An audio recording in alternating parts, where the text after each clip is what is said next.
perdeu algum ente querido? Se pai, mãe, alguém assim, se foi só eu que perdi, graças a Deus vocês têm todo mundo tem pai e mãe aqui, bom, graças a Deus para vocês, entende? É uma situação bem dolorosa, mas quando vocês passarem por essa experiência, você vai ver que pode até parecer que durante um tempo você fazer as coisas que a pessoa gostava te dá um pouquinho de sensação de menos perda, mas não dura muito tempo. Assim, pessoas não são substituídas por regras, e é por isso que tem que ter um caminho diferente. Como está o nome de Jesus na Bíblia? Um dos nomes que ele é chamado, ele diz assim, o seu nome será Emanuel, que está em Mateus 1, 23. Sabe o que quer dizer isso? Deus com você. É restituição do que você perdeu. O que você perdeu? Não tinha sido Deus, a própria presença de Deus, o contato com Deus? Jesus vem para substituir exatamente o que foi perdido. Não dava para ser substituído com lei. Você não perde um pai e pega um livro sobre o seu pai, agora estou me sentindo tão bem com esse livro aqui, entende? É mais do que isso. A Bíblia, ela aponta você para o caminho, mas o caminho não é a Bíblia, é Jesus, é uma pessoa, não é um livro, não é um monte de regras. Quando Jesus envia o Espírito Santo, entende? Esse texto ali, ele vai falar do mesmo jeito, olha, eu vou para estar com o Pai, mas eu envio o Espírito e ele vai ficar com vocês e vai ser Deus com vocês. Se a gente não experimentar isso, gente, a gente está perdendo o caminho em algum ponto. Porque essas metáforas, esse jeito que a Bíblia coloca as coisas, foi colocado para a gente entender como que a gente vai seguir no caminho direito.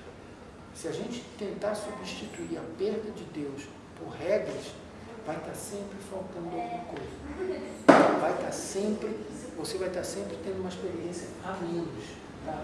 A gente não pode substituir pessoas por regras. Lembra que a gente falou nas outras conversas que tudo que reduz a gente causa desespero? E é por isso que tem tanta gente, às vezes, em igreja desesperada. Porque está substituindo a presença de Deus, a caminhada com Deus, uma vida com Deus, por uma série de rituais e de cumprimento de regras. E quando você faz isso, fica faltando alguma coisa. E aí vocês batem, porque olha, gente, cristianismo não é uma filosofia de vida, entende? Caminhar com Deus não é um ritual, é uma coisa que você experimenta presencialmente. E foi isso que Jesus veio restaurar. Agora, uma coisa que é preciso que a gente saiba, são conhecer a Deus. A Bíblia fala de 2 tipos de revelação. Tá? Isso aí é uma coisa mais teológica. Uma é revelação natural, que é aquela que você pode ter olhando para a natureza. Você olha, poxa, tudo isso tem que ter tido um Criador. Não dá para eu achar que o DNA, com todas essas coisas, evoluiu sozinho. Você começa a ver na natureza, nas coisas que existem, a existência de Deus e a mão de Deus. Mas essa é só uma parte da revelação. E ela sozinha vai te dar uma visão igual de alguém que só tem um olho. E você sabe que alguém que só tem um olho não tem visão de profundidade. Entende? Ele não vai ver em 3D. Ele vai ver sempre como é que se diz? Nem que ele vá no cinema lá e dê o óculos para ele lá, entende? Ele não vai enxergar em 3D. Quem tem um olho só consegue ver a imagem como se fosse de um desenho, porque ele não consegue ver profundidade. Então, quando a gente tem só essa revelação, a gente conhece Deus só pelo que a vida pode apresentar, a gente vai sempre faltar alguma coisa. Aí a gente vai ter sempre uma visão míope, uma visão que não possibilita um relacionamento com Deus. Sabe, a visão, para você relacionar com Deus, você tem que ver como o universo revela Ele, mas você tem que olhar como que Ele mesmo se revela na Bíblia. Senão vai estar sempre faltando alguma coisa. Tá claro isso para vocês? Entende como que funciona? Por isso que não é suficiente. Eu vou caminhar, eu vou fazer coisa boa, eu vejo Deus na natureza, na vida dos passarinhos, não sei o que, você vai até ver, mas você está vendo uma metade só. Entende? Quando você abre esse livro aqui, você vai ver Deus falando a respeito dele mesmo, dizendo, eu sou assim. Entende?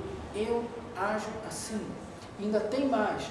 Você tem o próprio Deus vindo como uma pessoa, que é Jesus Cristo, e enviando o Espírito dele para estar habitando com você, para que a experiência fosse completa. Isso não é cumprir regra. Tá? Agora, gente, para a gente terminar isso aqui, olha, a nossa história, ela pode continuar indo para onde ela está indo.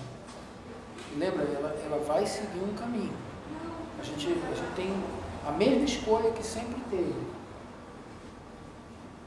E se a gente quiser mudar esse caminho, não é com regra que você vai consertar essa história. Isso tem que ser consertado a partir de um conhecimento de Deus amplo. Que, agora eu quero falar de um troço bem polêmico. Por exemplo, a gente vai à igreja, a gente vive falando, ouvir falar sobre céu e inferno. Tá? E toda vez que se desenha uma pintura do inferno, a pintura que é desenhada com fogo, bicho comendo, e gente brigando, e aquela situação que parece uma guerra e tudo. Gente, eu não sei se o inferno tem nada disso. Eu não sei se tem fogo lá, não sei se tem bicho roendo, não sei se tem nada disso. Agora, eu sei do seguinte: o inferno é um lugar que vai sempre reduzir você a menos do que você é. É um lugar onde a presença de Deus não está. E por isso, lembra tudo aquilo que a gente conversou, que amplia você, que faz você poder lidar com as esferas de complexidade que você tem, nada disso vai estar presente lá. Então vai ser sempre uma vida infeliz, uma vida depressiva, uma vida a menos, porque tudo que poderia consertar a nossa existência não está lá. E talvez a ideia que é passada do inferno não seja de fogo, mas de dor interior, entende? De alguma coisa que nunca se completa e que vai cada vez reduzindo mais a gente. O C.S. Lewis, que é o autor desses livros que agora eles passaram no cinema, né? Ele escreveu um livro que não foi para o cinema, que chama O Grande Abismo. E nesse livro ele dá uma definição de inferno fantástica. E a definição que ele dá é de pessoas ficando cada vez menores, entende? Cada vez mais reduzidas, cada vez mais em si mesmadas, cada vez mais mal resolvidas, entende? E a coisa vai piorando em escala exponencial. O céu é justamente o contrário. O céu é uma ampliação de quem você é, do que você sente, da vida que você percebe por causa da ação de Deus em você. E por isso, tanto um quanto o outro começa agora. Eu não concordo com a afirmação que diz que o inferno é aqui. Entende? Tem até música que fala, né? O inferno é aqui, não precisa inferno porque aqui já é ruim o suficiente. Deixa eu dizer uma coisa, aqui é o princípio das dores. Você pode começar essa caminhada aqui, entende?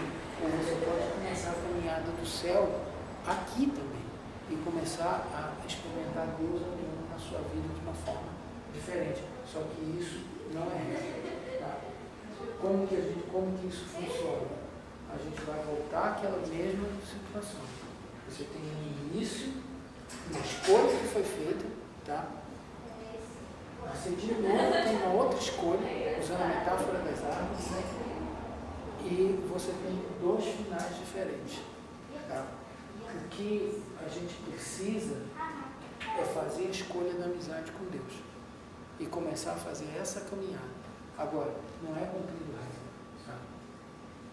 É deixando Deus amparar a gente. E é por isso que as bem-aventuranças começam com a unidade. Porque você só vai conseguir fazer isso se você realmente reconhecer que precisa. E se realmente você entender a história dessa forma.